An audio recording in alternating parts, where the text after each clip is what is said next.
Welcome to twitch.tv/ESPN Esports. This is an impromptu emergency stream as we've gotten big news regarding the Vancouver Titans and Overwatch League. An official statement was released by the Vancouver Titans. Speaking of release, they've released their entire roster. Hacksaw, Somin Su, Slime, Stitch, Twilight, Ryu Jahong, Yang One, Andante, even Fisher, Tyler, even Fisher, gone. Completely Fisher wiped wasn't out. Released.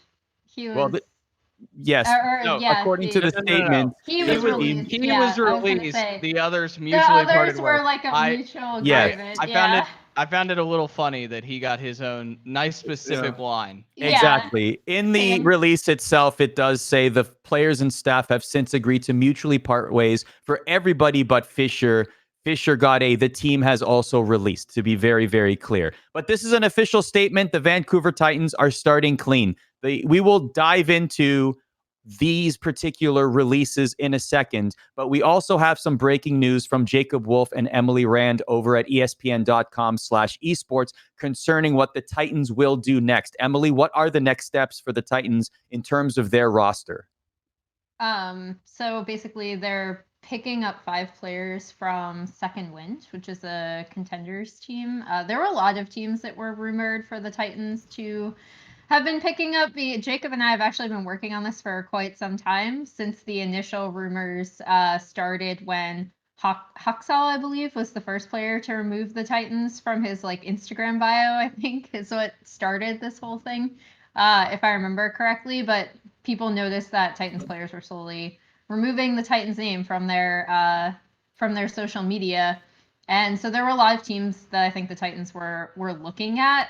Jacob can also elaborate on this, but basically they're signing 5 players from Second Wind, the 5 Overwatch age eligible players, basically. So Caden, Shredlock, Dalton, Hegon, and Rolf. Iced, Ultraviolet, and Speedily are not of age. So they're unfortunately not eligible to be signed for official league contracts. But I think Jacob has more on this as well, including maybe some of the other options they were looking at. Yeah, there was a conversation. There was reporting, I think, from another reporter that was incorrect, but certainly there was a discussion to be had there about Third Impact, which is another Contenders team. They looked at doing various different things, sort of seeing what the market was out there for players. It became very clear, though, right? It had to be a North American roster. It wasn't like they could go scoop out another team internationally. There's so many different hangups that come with that because among those, right, is the fact that you can't get visas to come to the U.S. So they were looking, or into Canada at this point, because immigration is so touchy amid the COVID-19 pandemic globally around the world. So getting new players from international countries into Canada didn't seem like an easy thing to do.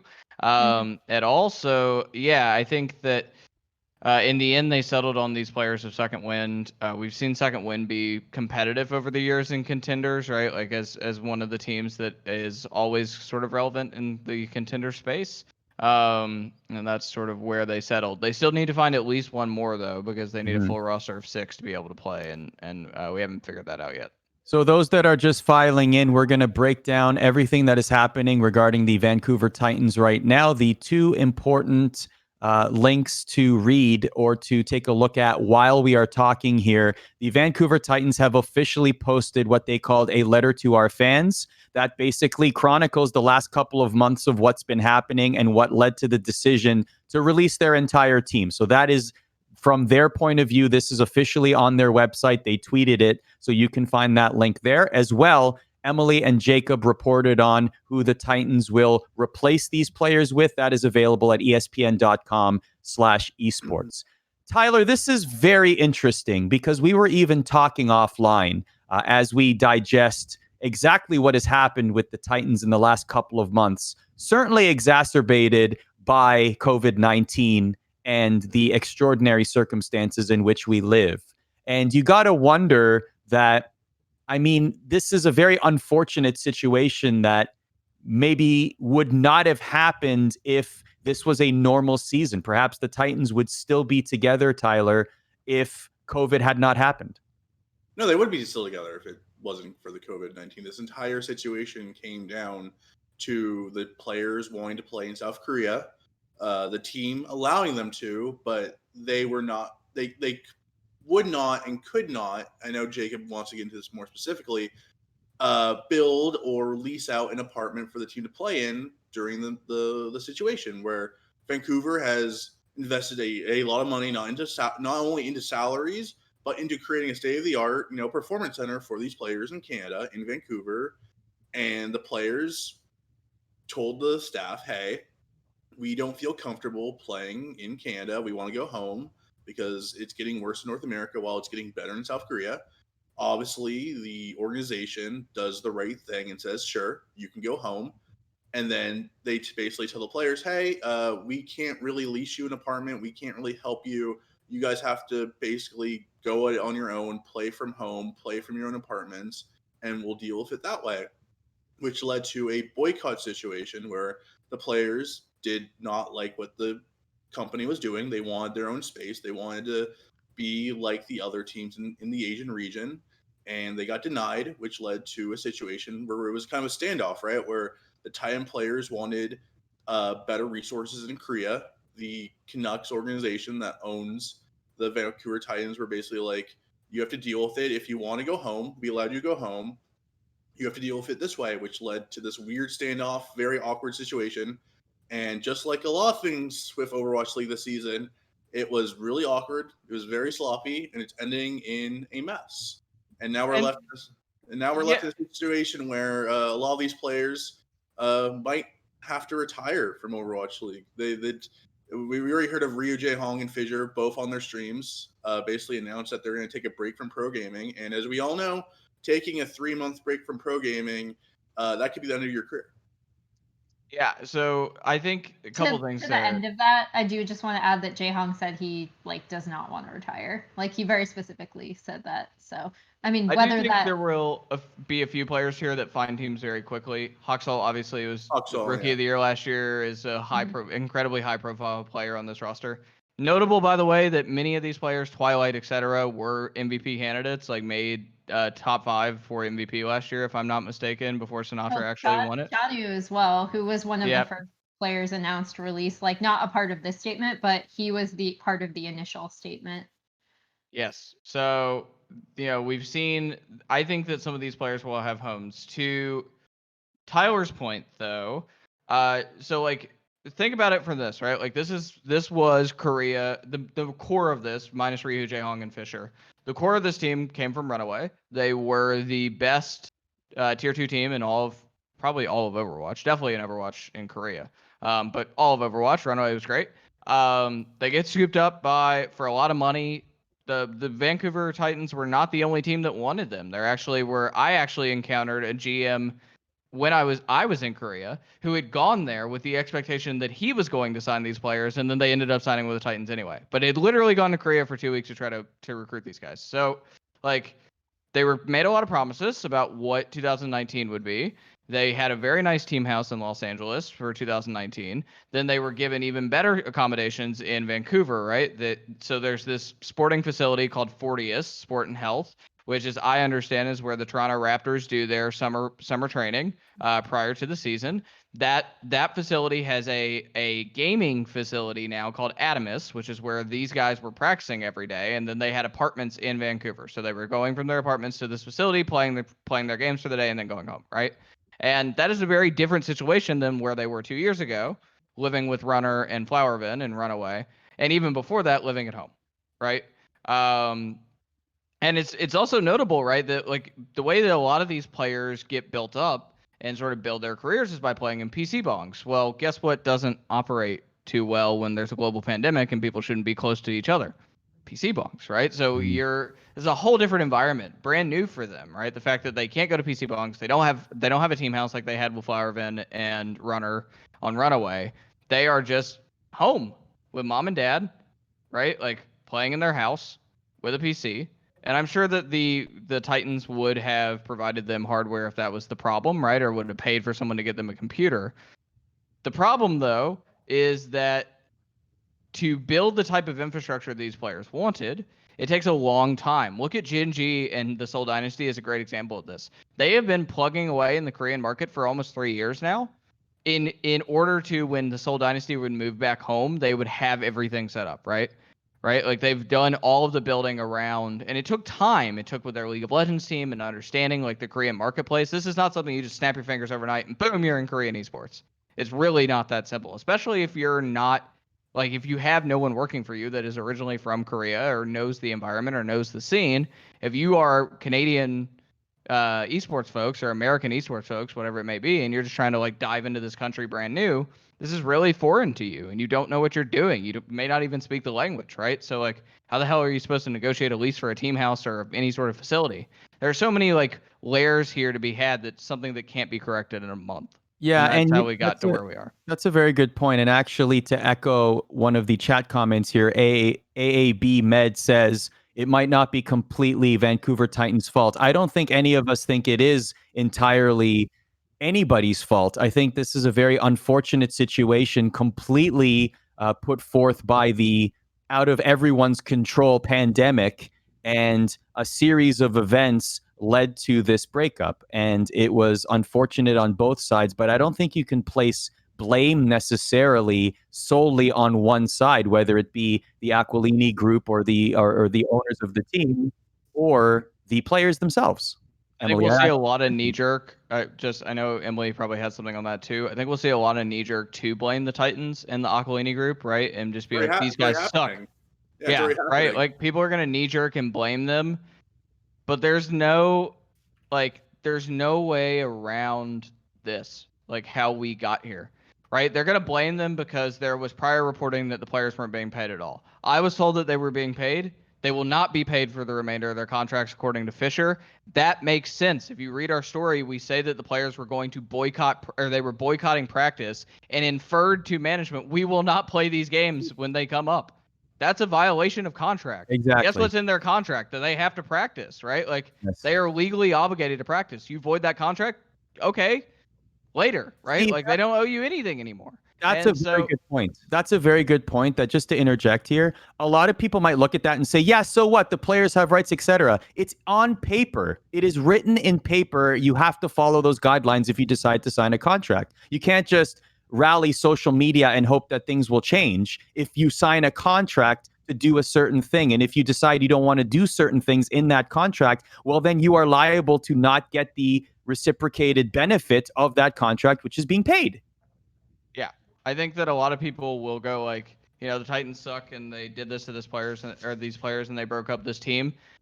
Sure, right? Like, but I just think everyone was ill prepared. I think the players were ill prepared to handle this. I think the team was ill prepared to handle this because they have no connections in South Korea. They didn't expect to have to be in this position where they were going to have to play in South Korea, other than when they went to Seoul to play there, and then the Dynasty would have hosted them, right, and helped them out. But they're in a position here where they were not expecting that at all, and they had to make do on the fly. And not only would it be incredibly costly, but it'd be very difficult when you're a Canadian company with very little South Korean esports background. Emily, how bad does this look on the league? I mean, we've been talking, even on live streams like this, Sinatra leaving, the reigning MVP leaving the league to try a different game. And now we hear an entire roster, last year's finalists, by the way, are no longer. Like, how bad does this piece of news look on the league? On the league, it is unfortunate, but I don't really think this has to do with a lot of problems that the league has been having. It's just kind of like I said this in our initial Overwatch League live stream. I don't think, like, when we were talking about actual legitimate problems of the league, I don't think that, and that's the day that the Chanu news broke. I don't think that the Titans news has actually anything to do with it. What I do think, like, there are a lot of layers, and obviously I don't have time to get into it. I have like capital O opinions on just Titans and the way that they handled the runaway roster from the start. I think it is, like, without getting too specifically into it, I think it's pretty remarkable how you can take a team that was as beloved as Runaway and their kind of incredible story coming through Apex and then what became Contenders Korea, and then coming over as a group to the league, and then having them be marketed as like this weird shadowless villain, not having a translator so that they couldn't do interviews. And also, I have no idea how Harsha was communicating with the team. So there's like I have a lot of opinions just generally on how this could have looked significantly better for both parties if there had been better communication between the original runaway roster that they signed and the organization from the start. Because I think while you can look at the pandemic and say this is a very specific pandemic related issue, and it is, right? Like if I am looking at the current state of the US, for example, obviously they're going to be in Vancouver, which is better than what like Canada is in a better situation than what the US is dealing with, but not as good of a situation as South Korea. And additionally, their families are in South Korea. I think that people do need to have empathy for the players for wanting to go home in this kind of situation. However, I also understand that the Titans organization obviously cannot suddenly build a state of the art facility rivaling the one that they literally just built in Vancouver. I do think, again, that some of these issues could have been mitigated if the team had had better communication with the roster from the start. And there are a lot of things that I saw in season 1 that tells me that they didn't. And additionally, that they kind of signed this team and expected them to be good, and they were good. Like we're talking about a team that had an unprecedented 19 series win streak. It sounds like Tyler believes that this is much more of a COVID situation than you believe. You believe that maybe this roster would have disbanded at the end of the season with management. No, that's not what I'm saying at all. But I'm saying that I think a lot of I think the problems could have been mitigated, and I think more of a compromise could have been reached if they hadn't had such bad communication from the beginning, from like an outsider perspective. I don't know, someone on the team can come in and correct me, but it looks like there was already a lot of like not a lot of communication between the organization itself and the like roster. And I think some of this could have been like they could have, if they'd had a better relationship between the two parties to start, this may have been better. Because again, like I can understand why they want to go home and play like from their families. I feel like this could be actually something that we may see more of, possibly in other esports as well. This is just kind of a really big example of it. I just want to say on this, because this will not be the last time we have some news to discuss on Twitch about something related to the pandemic and some business or team blowing up. I will make that a foreshadowing thought as I continue to report on Huge prediction. Yeah. I will say that there are a lot of things that are collapsing in esports, a lot of organizations, teams, etc., that are collapsing in esports right now because of COVID-19, but they were going to get there anyway. COVID-19 sped it up. It sped it up, but it's not the only cause factor. It just made the abundant apparent issues, made them more apparent to the public, and it accelerated the timeline of things. And I think we will be talking like that in many situations in the future soon. That's why I asked the question to you, Emily, about whether this was bound to happen. Lilocked in chat says this was bound to happen, COVID or not. This roster 100% would have blown up. So that's why I was asking the question whether we would have seen some sort of acrimonious exit after the season was over. Maybe not from all of them, but yeah. I think possibly there could have been some changes. Yeah. Tyler, before we go, we got a couple minutes left here. Let's talk about where these players go from here. Taking a look at the roster that was released by the Titans, that's all of them. Can you see Holmes? What do you think they'll retire? Make predictions on maybe some or all of these players where you think they will end up. Oh, this is really difficult. Obviously, they have to look at the Asian region. They're not going to play in any of the NA teams. Hoxel, I'm sure, is going to be a hot commodity.